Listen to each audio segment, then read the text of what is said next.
2. Who would have thought we'd get here?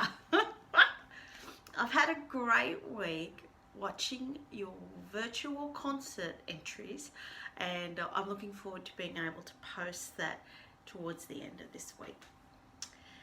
So, lesson 13, we're going to be having a look at some romantic composers and a few more works in minor keys. So we're going to do our warm-ups in minors.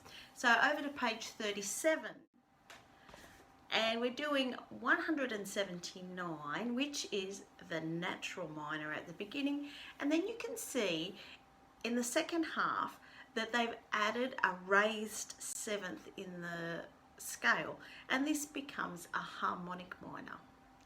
So natural minors, no accidentals. Harmonic minors raise the seventh. There are other minors, and we'll learn about them in book 3 next term. So once you've got 179 under control, then it's down to 180, and we're playing with our 2-note slurs. And of course, you know, I would like them played big to little. That's right. Okay, so some nice minor warm-ups before we get into some minor pieces.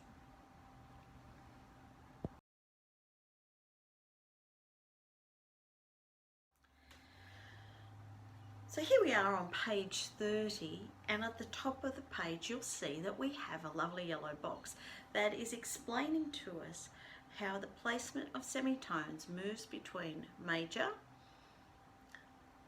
relative minor and harmonic minor. The placement of semitones is always the same in every scale with the same title. So all major scales between 3 and 4, 7 and 8. I'm sure you've learnt that in your theory. And now we're learning about the minor ones as well. I encourage you to read and experiment with playing those scales. Did you notice that they have the same key signature? So I like to think of them as the key signature is the parent, and the different scales that we can have under that one are the children. So you've got the class clown, the major, and on the other hand you have the more moody, sullen teenager in the minor. Both very worthy but very different, as siblings can be.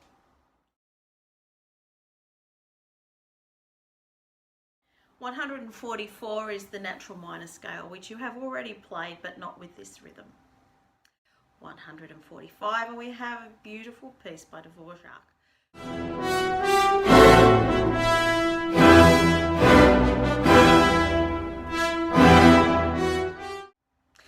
Dvorak and his contemporaries often use the rhythms from their folk tunes in their new compositions. So that way, although the notes are new, the rhythm is familiar to the ear, and so often will appeal a lot faster than a whole new thing.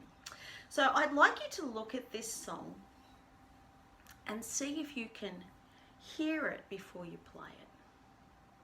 All right, we should be able to get to the stage now where we can look at the music, and you may not be able to sing it identically, but you will know whether the notes are moving up or down, and you know how the rhythms goes.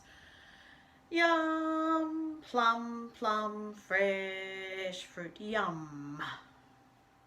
Now this song has some beautiful triplets, accents, and it's just very strong and beautiful.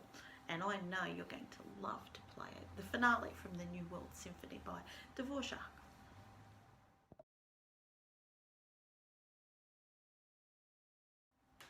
(146) is the harmonic minor. You'll see in this scale of 8 notes that the 7th note is raised by a semitone. They've done this as an accidental, which is always the way that it's treated in music. We won't find flats and a raised 7th in the key signature. You only ever have flats or sharps in the key signature, and then the raise is done in the piece with an accidental. Now,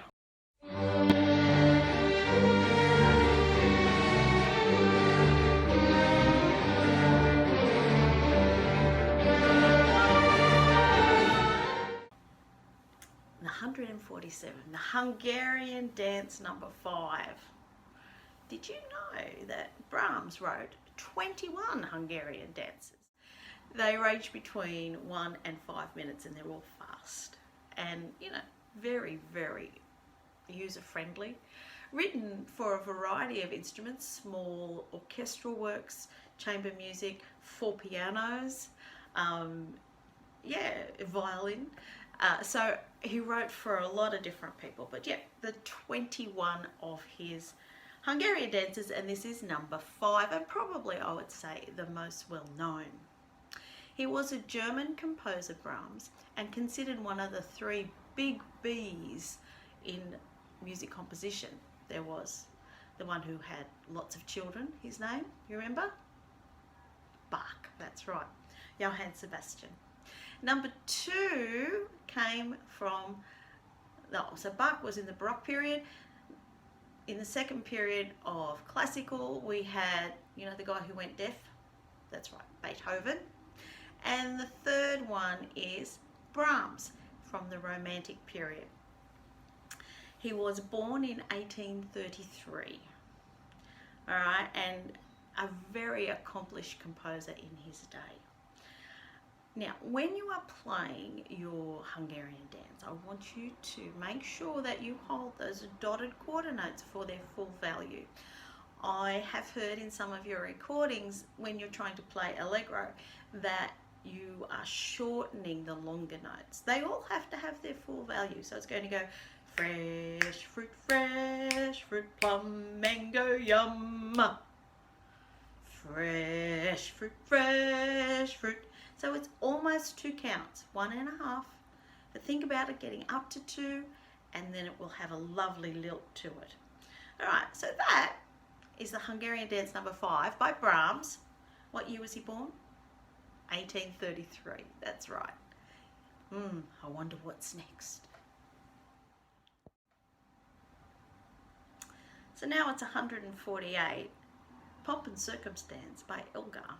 We're across the channel to Great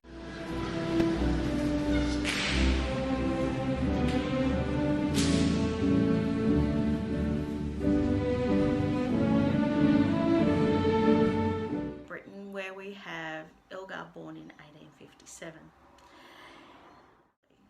Without a doubt, the most famous English composer. Pomp and Circumstance is one of his 6 marches that he wrote for orchestra. So these aren't to be marched along like a Sousa march. These are concert march. So in the style of a march, but sitting still and listening to it. We know that this is often used as backing for graduations and for many sort of pompish ceremonies that we will have. If you haven't spent any time listening to Elgar, I can recommend my favourite, the Enigma variations, and my favourite is Nimrod. So it's only a couple of minutes long, but a very, very beautiful piece of music, and I always find it quite moving. So that is Pomp and Circumstance, Mr. Elgar, our third and final composer today from the Romantic period.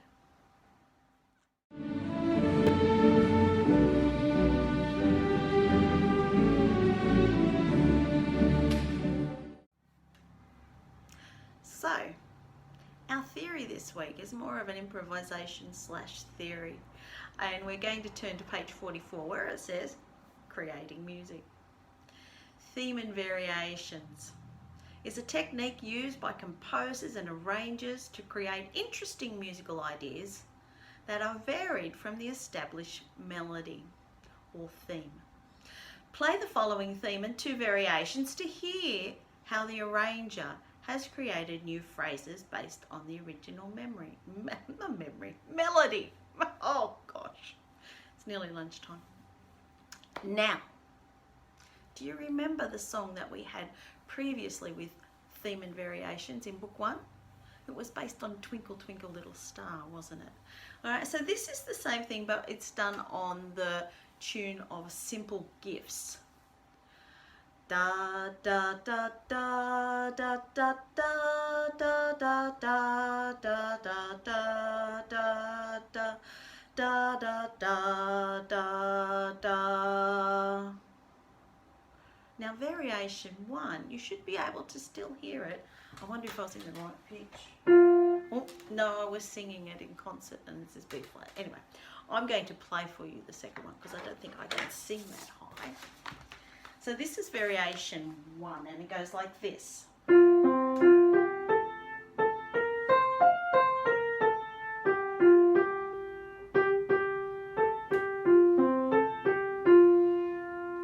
So it still has the same flavour, but maybe a little chocolate swirl in there. Variation 2, well, you can see by just looking at it, they've changed the rhythm a lot. It has actually less notes in the first 2 bars, but it's put some accents in it.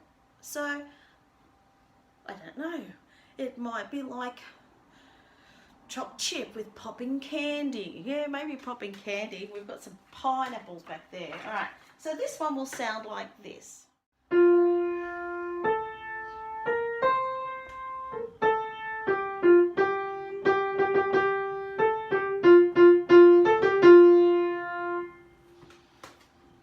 Variation. So take your vanilla ice cream, add some swirls, then throw in some chocolate chips, add some popping candy with accents. Now it is your turn. So number 2, theme and variation. Write your own variation on this theme. Use your instrument to hear and try different ideas.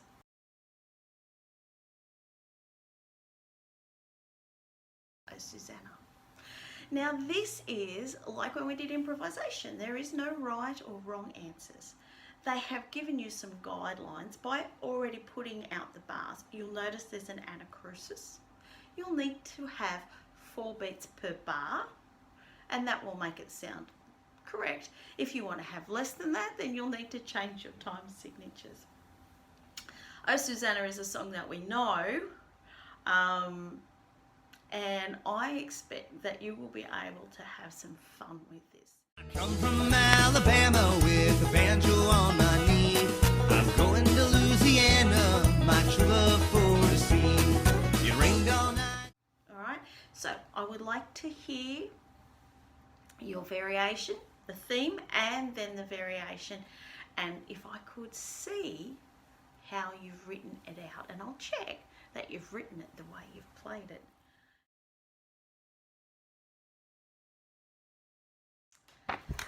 Finally, and definitely not least, we get to page 45. Your essential elements star chart. Do you feel that you've accomplished all those things? I'd like you to read through and flick back, and if you think you've done all those things, colour in the stars and put your name in it and send me a picture. If you haven't achieved all those things, then get back and do it. There's nothing better than finishing a list. All right, and this is a long list of 28 to-dos. I reckon that you can probably do them all like that. And because then we are on to book number 3. So I'll see you next term.